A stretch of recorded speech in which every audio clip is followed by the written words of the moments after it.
Bismillahirrahmanirrahim. Kali ini saya akan mengangkat kiprah Imanindore Karetojeng Karanggalesong pertama dalam Laskar Makassar di Tanah Jawa.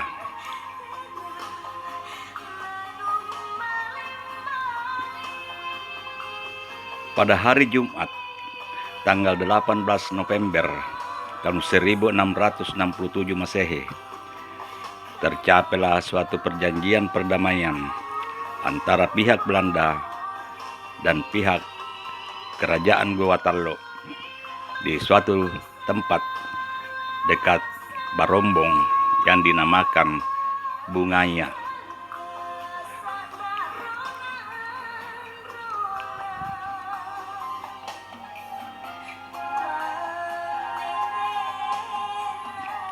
Perjanjian yang disepakati dinamakan Capaya dari Bungaya.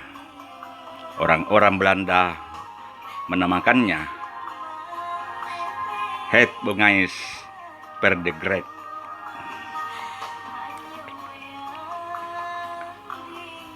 Perjanjian Bungaya menjadi akhir dari peperangan besar antara Kerajaan Gorontalo dan Belanda.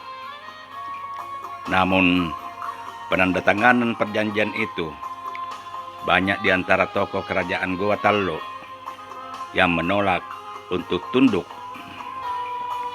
Salah satu di antaranya adalah Mangkubumi Kerajaan Gorontalo sendiri, Karaeng Karunrung.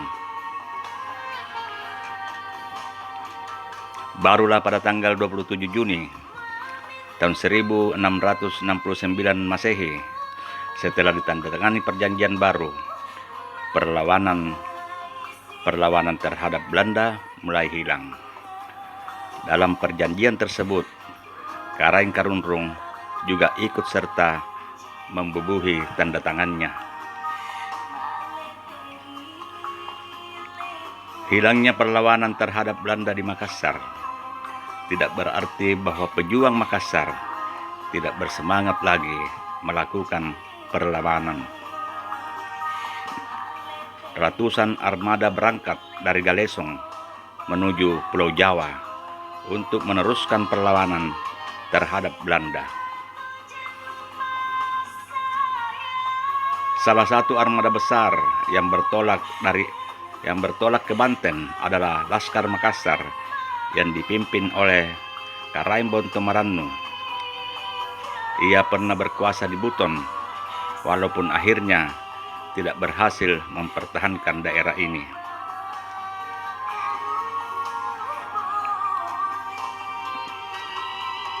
Keberangkatan Karaimbon Tomarannu dengan tujuan Banten adalah usaha untuk melanjutkan perlawanan terhadap Belanda yang dinilai serakah. Saat itu, Banten merupakan sasaran kedua Belanda setelah menguasai Makassar. Banten yang bertetangga dengan Batavia, pusat pemerintahan kompeni di Nusantara, dianggap sebagai tetangga yang mengancam keamanan dan harus ditaklukkan. Selain itu, hubungan antara Kerajaan Gorontalo dan Kesultanan Banten telah terjalin. Riwayat mengisahkan bahwa Syekh Yusuf Al-Makassari pernah tinggal di Banten untuk beberapa lama dan menjalankan dakwah Islam sebelum ke Mekah untuk melaksanakan haji dan memperdalam ilmu agama.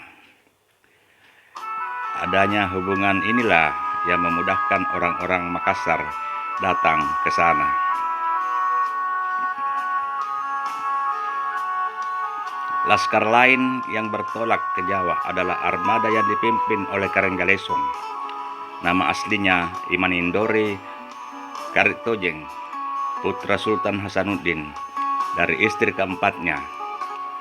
Ia lahir pada tanggal 29 Maret 1655.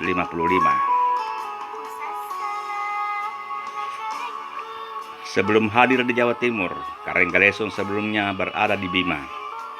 Sesuai dengan catatan Belanda, tokoh yang satu ini memegang peran penting dalam perjuangan orang Makassar bertahan hidup dan melawan Belanda di Pulau Jawa.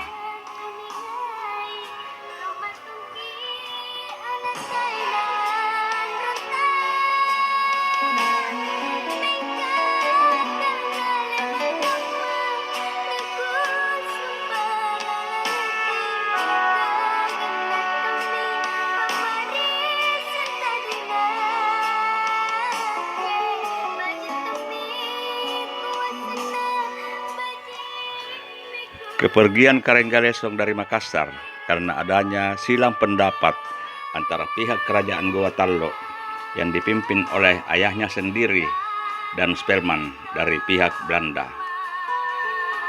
Imanindori Karetojenc yang awalnya diangkat sebagai raja di Galesong tidak diakui oleh Belanda. Dan setelah perjanjian Bongaya, Spelman menunjuk Dain Malewa sebagai pemimpin di sana. Yang mendasari pengangkatan Dain Malewa sebagai pemimpin di daerah itu ialah karena ayah, kakek, dan moyangnya telah berkuasa di sana sebelum Raja Goa. Kondisi politik seperti ini dianggap sebagai pendorong kepergian Karenggalesong meninggalkan daerahnya.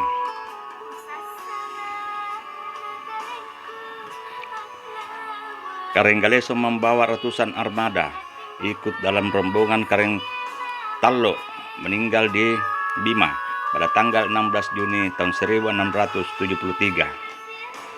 Dalam hal ini, jumlah armada atau pasukan terjadi banyak perbedaan. De Graaf tidak menyebutkan jumlah pasukan perang yang bertolak dari Galesong ke Bima.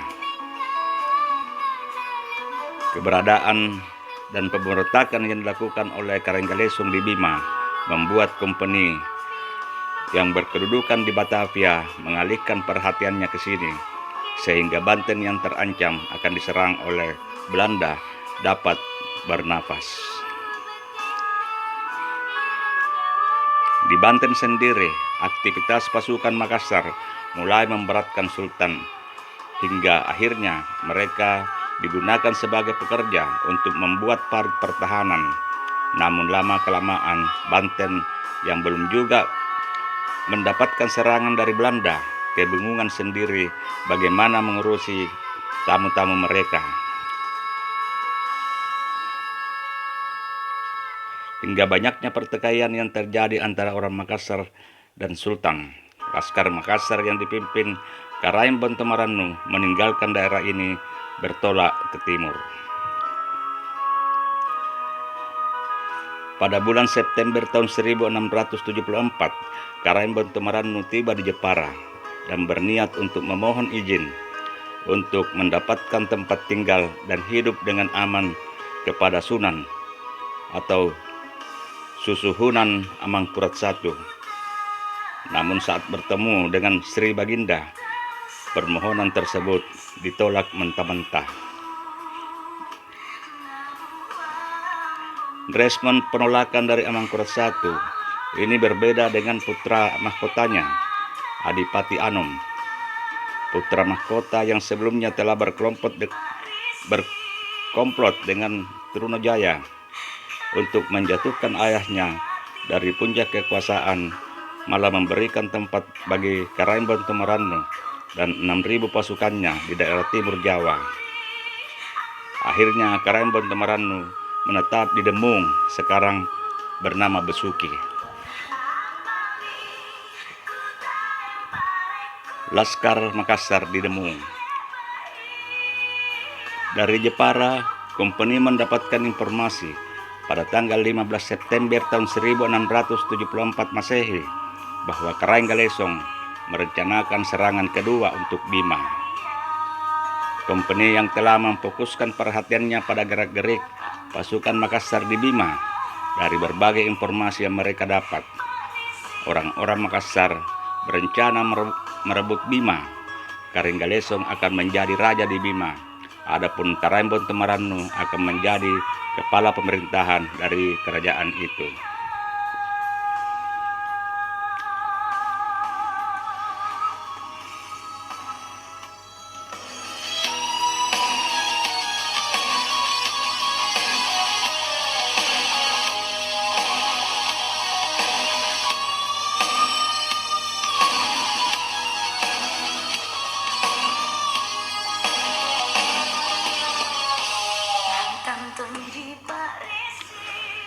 Namun ketakutan company ini tidak terbukti. Pada bulan April tahun 1674 Masehi, Karenggalesong telah berada di Jawa Timur. Pihak company baru mengetahui hal itu di akhir tahun 1675 Masehi. De Graaf dalam bukunya seperti kebingungan dengan penulisan tanggal, sehingga ada peristiwa yang sulit dirunutkan. Misalnya soal kedatangan Karenggalesong ke Jawa Timur dan pengiriman satuan oleh company ke Bima untuk menghukum orang-orang Makassar di sana, atau data kedatangan Karenggalesong ke Jawa Timur yang menyebutkan akhir tahun 1675, padahal Karenggalesong telah berperang menaklukkan Gresik di tahun 1675. Pada tanggal 30 April tahun 1675, sepucuk surat dari Jepara menyebutkan peperangan Karenggalesong untuk merebut Gresik dan Surabaya.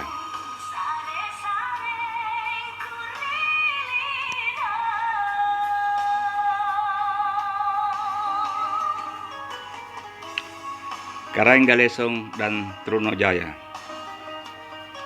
Pertemuan pertama antara Karenggalesong dan Trunojoyo terjadi pada tahun 1675. Saat itu Trunojoyo mendatangi Karenggalesong untuk membantu meruntuhkan kekuasaan Mataram untuk menjalin hubungan yang lebih erat. Trunojaya memberikan putrinya yang cantik untuk menjadi istri Karenggalesong dengan syarat agar ia merebut Surabaya dan Gresik.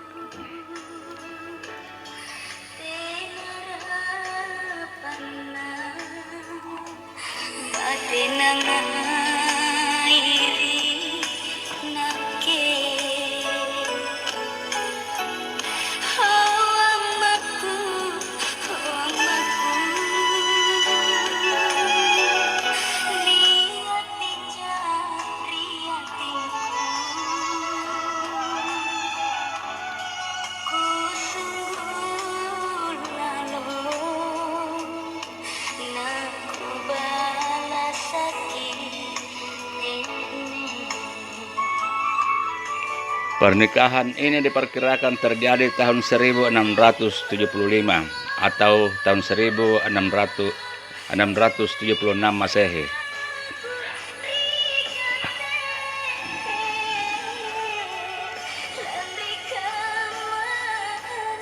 Anak pertama Karenggalesong yang lahir di bulan Januari tahun 1677 memungkinkan pernikahan mereka terjadi pada akhir tahun 1675 Masehi. Dengan semakin kuatnya pangkalan di Remung dan adanya bantuan dari Madura, pangkalan-pangkalan penting di Jawa Timur berhasil direbut. Pasuruan, Pajarakan, Gombong, dan Gerongan. Peperangan merebut keempat pelabuhan tersebut berlangsung sengit. Karaing Mamar tewas dibunuh oleh putra Kiai Darmayuda saat berusaha mempertahankan Pasuruan. Setelah berhasil merebut keempat pelabuhan ini, pasukan Makassar merencanakan menyerang daerah utara dan barat Surabaya. Daerah yang diserang pertama kali adalah Gresik. Berbeda dengan hasil peperangan pertama rebut daerah ini, Laskar Makassar berhasil merebut dan membakarnya. Disebutkan para panglima perang yang turut serta menghantam Gresik: Karaing Galesong, Karaing Bontomaranu, Karaing Panarangan, Daim Mamangung, Daim Mangepa, Daim Lomo Tibon.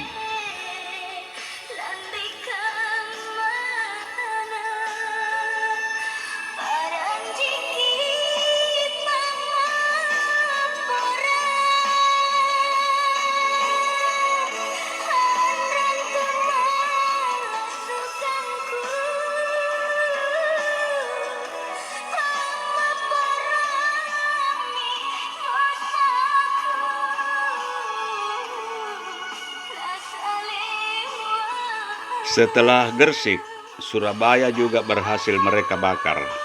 Peperangan merebut Surabaya lebih mudah dikarenakan banyaknya orang yang sudah melarikan diri setelah mendengar kabar bahwa Gersik telah jatuh ke tangan orang-orang Makassar.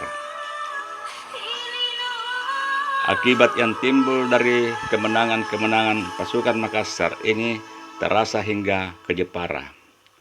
Orang-orang kebingungan dan banyak orang yang mulai mengemas harta benda mereka.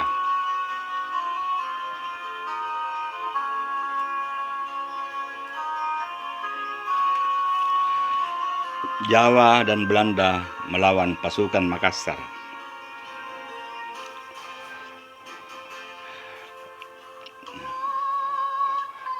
Informasi bahwa armada Belanda yang hendak membasmi kekuatan Makassar mulanya terdengar menggembirakan bagi masyarakat Jawa. Namun banyak juga yang meragukan dan curiga atas hal ini. Mereka berpikir bahwa bantuan dari kompeni jelas mengharapkan kompensasi. Namun bantuan tersebut adalah permintaan Sunan sendiri melalui Wiraatmaka, kepala daerah Jepara, yang akhirnya digantikan oleh Ngabei Wangsadipa di bulan April tahun 1676.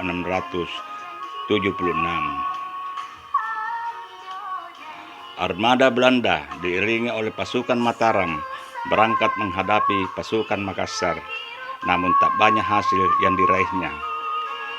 Pasukan Makassar malah berhasil merebut Tuban dan Sidayu.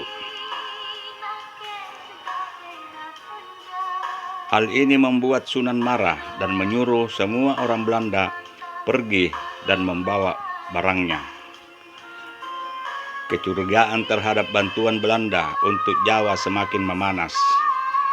Mereka menganggap bahwa jatuhnya Tuban dan Sidayu akibat adanya persengkongkolan antara Belanda dan Makassar.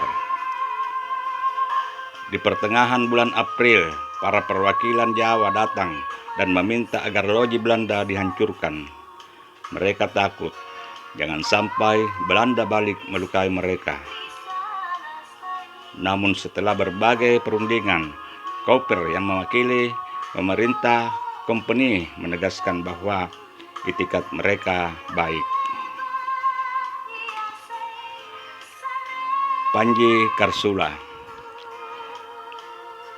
Sebanyak 1.000 orang Numba Kanyar dan beberapa prajurit Panumping ikut serta pada ekspedisi Panji Karsula untuk memberantas pemberontakan orang-orang Makassar.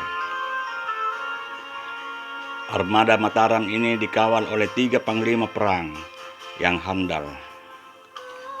Anggajaya memimpin sayap kiri, Dharmayuda sayap kanan, dan Panji Karsula sendiri memimpin di tengah.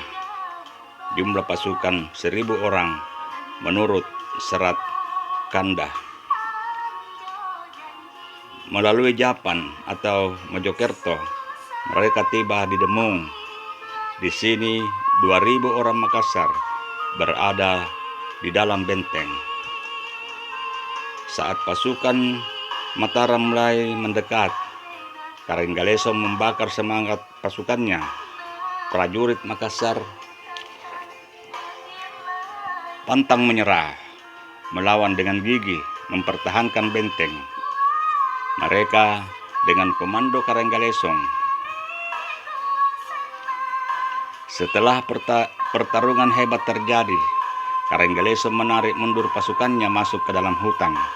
Sementara orang-orang Mataram tanpa mengindahkan peringatan Panji Karsula menjara benteng habis-habisan dan beristirahat seenaknya saja tanpa memperhatikan pertahanan. Malam harinya, Karenggalesom kembali membakar semangat tempur pasukannya. Mereka menyerang prajurit Mataram yang berkemah di area terbuka. Mereka mengamuk, berteriak sambil menebas batang tubuh orang Mataram yang sedang lengah. Para pasukan Mataram kaget dan kocar-kacir. Perkemahan mereka diterbakar. Panji Karsula berhasil lolos dan kembali ke Japan. Di sana ia menderita sakit yang parah, kemudian meninggal di Dharmayuda, menyerah bersama banyak bupati di daerah timur. Ada beberapa perang lain terjadi setelah tewasnya Panji Karsula. Dikisahkan bahwa armada Belanda melakukan penyerangan ke Panurukan. Pasukan Mataram dalam penyerangan itu dipimpin oleh Raden Prawira Taruna. Mereka turun ke darat dan disambut dengan ganas oleh pasukan Makassar yang telah berjaga-jaga. Pertarungan sengit terjadi. Keluarga Raden Prawira Taruna meninggal, sementara dirinya terluka parah. Dari laut orang-orang Belanda, Ambon, dan Ternate menghujani pasukan Makassar dengan tembakan.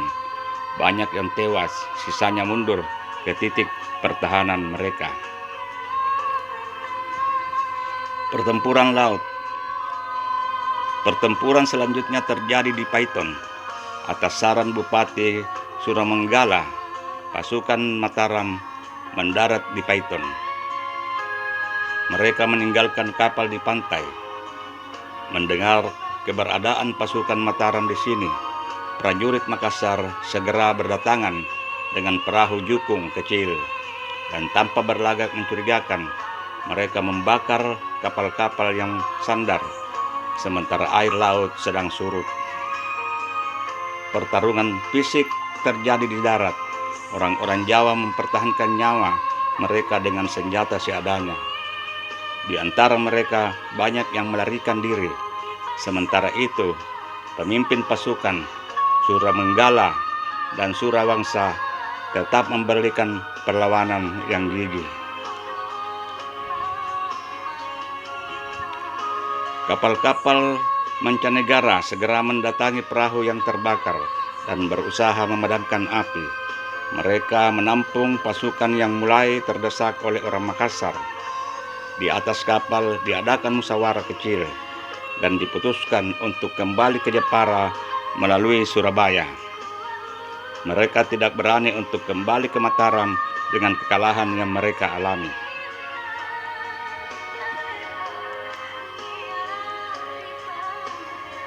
Karangalesong ke Madura. Begitulah peperangan demi peperangan terjadi hingga Agustus 1676. Di bulan ini, Karangalesong bertolak ke Madura dari Panarukan. Walaupun dicegah oleh blokade Belanda di depan Panarukan, dia berhasil lolos bersama 80 kapal lainnya. Di Madura pada bulan Agustus 1676, Trunojoyo mengumumkan bahwa namanya adalah Raja atau Penembahan Maduretna. Hampir bersamaan dengan itu, Karangalesong menggunakan gelar Adipati Anom.